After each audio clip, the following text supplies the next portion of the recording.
เอาอีกแล้วรถมิโลอ่ะ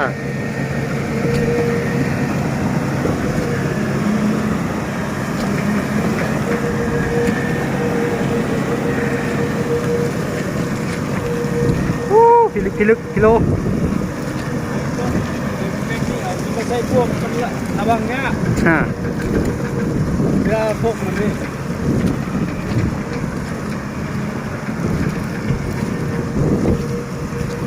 เข้าโอ้มีรถดึงมีสายแล้วนอนป้าแล้วเขากับมีกิน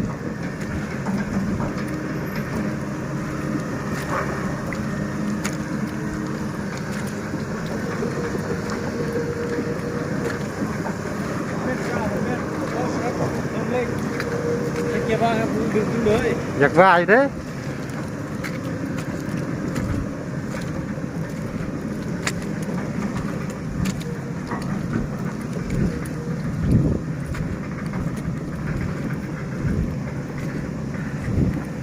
ทางรถถึงแล้วบ่เนี่ย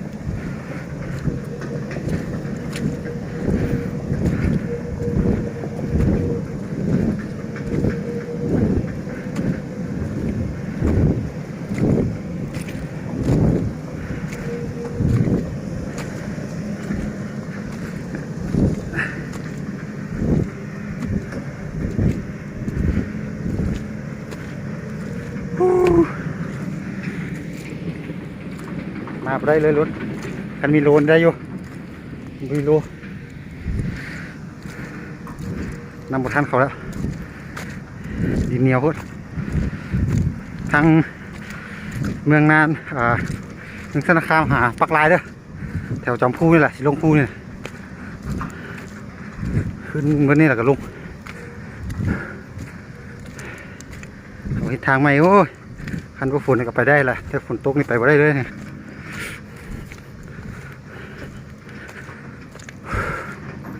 จ้างรถดึงมาเนี่ย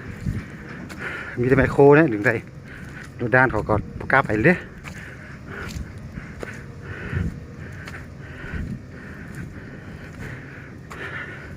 รถเตี้ยรถบุมีโรบต้องมาเด้อทางนี้สนคามใส่ย่าในคันฝนตกเนี่ย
ทางพิลึกเด้อ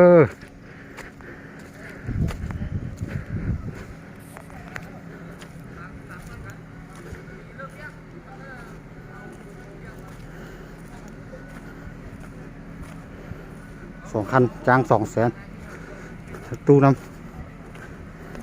เก่ง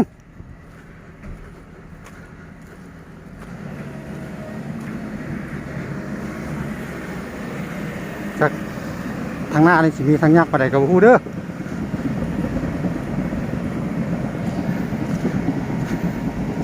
เอาซ้ำนี้ก่อน